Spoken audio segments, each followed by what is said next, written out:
Assalamualaikum warahmatullahi wabarakatuh. Kembali lagi di channel Penyuluh Pertanian. Jangan lupa untuk subscribe terlebih dahulu channel ini. Dan dalam video kali ini kita akan coba mengulas atau belajar mengenai pencampuran baik itu insektisida dengan insektisida ataupun fungisida dengan fungisida. Karena banyak sekali kawan-kawan yang bahkan tidak mengetahui pencampuran yang tepat sasaran untuk membasmi sasaran yang tepat.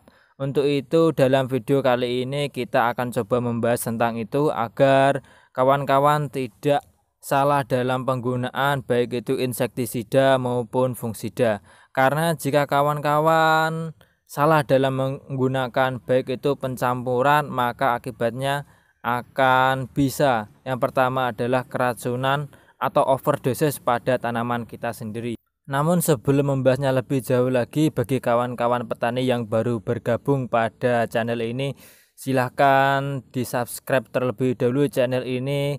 Karena apa? Karena jika channel ini mengupload video terbaru, kawan-kawan tidak ketinggalan karena dapat notifikasi dari video ini. Dan bagi kawan-kawan yang belum paham atau ada pertanyaan, silahkan bertanya di kolom komentar. Seperti kasus sebelumnya, banyak sekali kawan-kawan yang bertanya baik itu di grup WA maupun di grup Facebook. Pertanyaannya hampir sama, yaitu mengenai masalah yang pertama adalah serangan ulat gerayak. Mas, apa sih insektisida yang sangat ampuh untuk membasmi atau mengendalikan serangan ulat gerayak?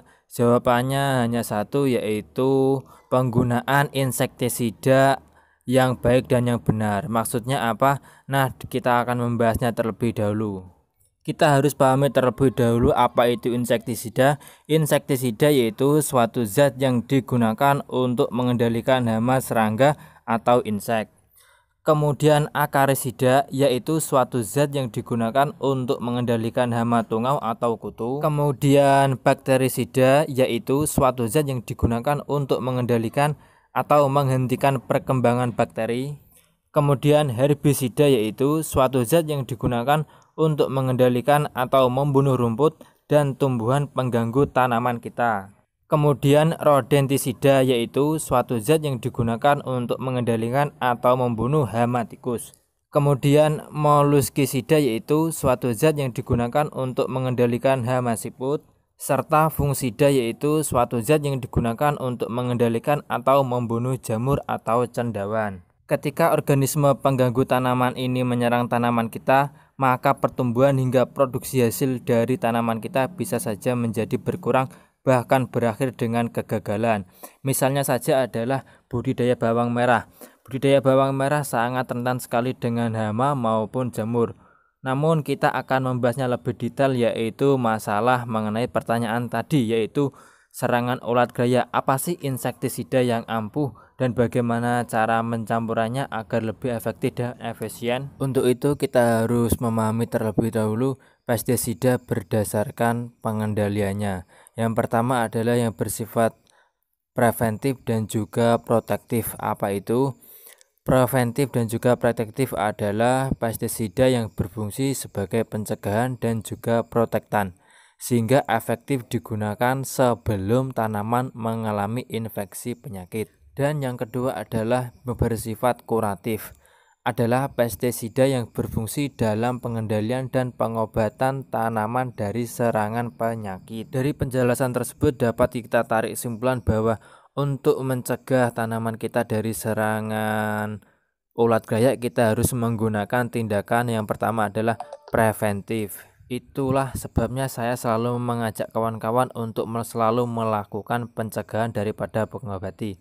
Namun jika tanaman kita sudah terserang penyakit, kita harus mencari pestisida yang bersifat kuratif. Karena apa? Karena pestisida yang bersifat kuratif berfungsi dalam pengendalian dan pengobatan tanaman dari serangan penyakit tersebut. Namun jika intensitas serangan sudah sangat tinggi dan terjadi penyebaran di antara tanaman, gunakanlah eradikatif.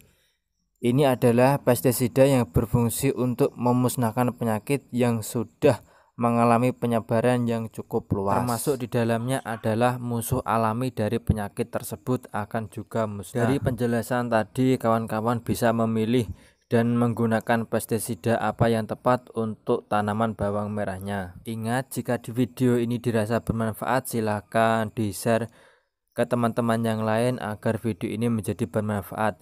Dan jangan lupa untuk klik tombol jempolnya agar kita semakin semangat dalam membuat video. Dan langkah selanjutnya adalah proses pencampuran pestisida yang benar agar kita lebih efisien dan lebih efektif dalam penggunaannya. Hal pertama yang harus kita ketahui adalah jangan mencampur pestisida yang memiliki bahan aktif yang sama. Harus kita akui bahwa kemarin-kemarin sebelum kita memahami ini, kita sering melakukan pencampuran pestisida yang memiliki bahan aktif yang sama, meskipun dengan merek dagang yang berbeda. Namun jika bahan aktifnya sama, saya sarankan untuk tidak mencampurnya. Karena apa? Karena jika kita mencampurnya maka dosisnya akan double, yang akan mengakibatkan resistensi. Dan resistensi adalah suatu kondisi di mana terjadi kekebalan pada suatu organisme terhadap dosis suatu pestisida, bahkan kekebalan pada pestisida itu sendiri. Untuk itu dalam setiap pencampuran pestisida, lihatlah dulu bahan aktifnya, jangan merek dagangnya, karena merek dagang sangat banyak sekali. Namun jika bahan aktifnya sama, usahakan jangan dicampur dan gunakanlah salah satu bahan aktif tersebut. Kemudian yang selanjutnya adalah jangan mencampur pestisida yang punya cara kerja yang sama, misalnya sistemik dengan sistemik. Dan pengalaman saya pribadi, saya sering melakukan pencampuran hal tersebut, dan akibatnya apa? Ulat tidak mati, malah bisa beradaptasi atau mengalami kekebalan pada pestisida yang telah kita gunakan. Mungkin kawan-kawan petani juga mengalami hal tersebut.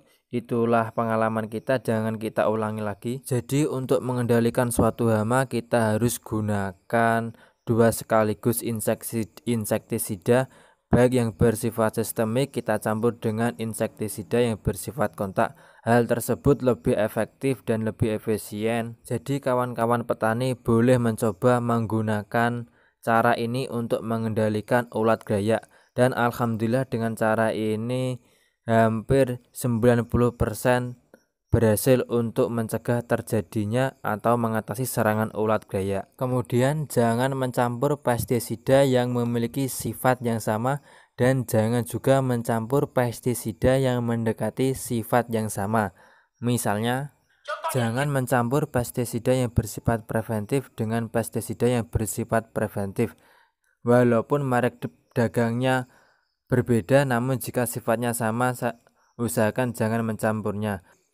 Sebaiknya mencampur pestisida yang bersifat preventif dengan kuratif atau preventif dengan edukatif. Nah, jika kawan-kawan sudah memahami hal ini, jadi untuk melakukan spray, kawan-kawan bisa memilih dan menggunakan pestisida yang tepat sasaran pada tanaman agar tidak menjadi kekebalan hama pada tanaman kita. Semoga video ini bermanfaat. Wassalamualaikum warahmatullahi wabarakatuh.